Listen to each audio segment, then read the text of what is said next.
অসমৰ জন্মনি ৰাভাৰ মৃত্যুৰ কথা আপোনালোকে পাহৰিব পাৰিবনে?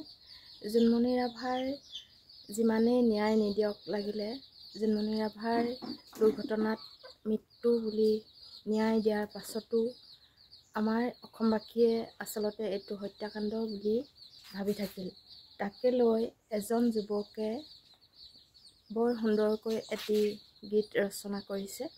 তেওঁ গীতটি ইতিমধ্যে ছ'চিয়েল মিডিয়াত হয়তো ভাইৰেল হ'বলৈ সক্ষম হৈছে। সেয়েহে মই এই গীতটি মোৰ ভিডিঅ'ৰ যোগেদি আপোনালোকৰ মাজলৈ আগবঢ়ালোঁ। আৰু যুৱকজন হৈছে টেঙানী নিবাসী মিষ্টাৰ ডি।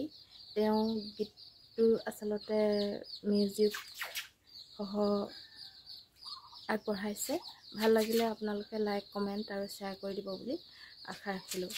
আৰু জন্মনি ৰাভাৰ যিহেতু গাড়ী এক্সিডেণ্ট হ'ল বুলি ইতিমধ্যে চাৰ্জশ্বিট দাখিল হ'লেই, যি কি নহওক ভগৱানৰ ওচৰত জন্মনিৰ আত্মাৰ সদগতি কামনা কৰি এই গীতটো আপোনালোকলৈ আগবঢ়ালোঁ। ভাল লাগিলে লাইক, কমেণ্ট আৰু শ্বেয়াৰ কৰি দিব বুলি আশা ৰাখিলোঁ। আৰু যিসকলে মোৰ চেনেলটো ছাবস্ক্ৰাইব কৰা নাই, তেওঁলোকে চেনেলটো ছাবস্ক্ৰাইব কৰি দিবলৈ নাপাহৰিব।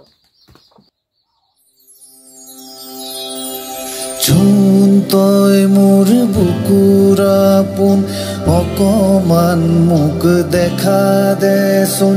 ক্ষণ গণি গণি ভাগৰো কতো এতো নেদেখোচোন। তোকে কোলাতে ডাঙৰ কৰি কি পালো, বুকু উদং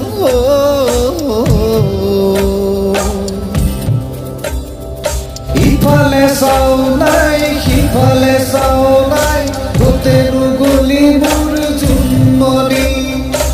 অকলে আছো ৰৈ কিদৰে থাকো কিয়নো গলি বহুত দূৰণি। জোনৈ জোনৈ মাতিছো শুনিছনে, নীৰৱে অকলে থাকোনো কিদৰে, কাৰ বাবে মই জিও ক পাৰ যদি মুকুনিয়ে য, কাৰ বাবে মই জিও ক পাৰ যদি মুকুনিয়ে য। আজিও তোৰাই মই মই আছো নিজে কচোন। আজিও তোৰাই মই নাই, গোটে মই আছো নিজে কচোন। চোন তই মোৰ বুকুৰ আপোন, অকমান মোক দেখা দেচোন। ক্ষণ গণি গণি ভাগৰো কতো এতো নেদেখোচোন।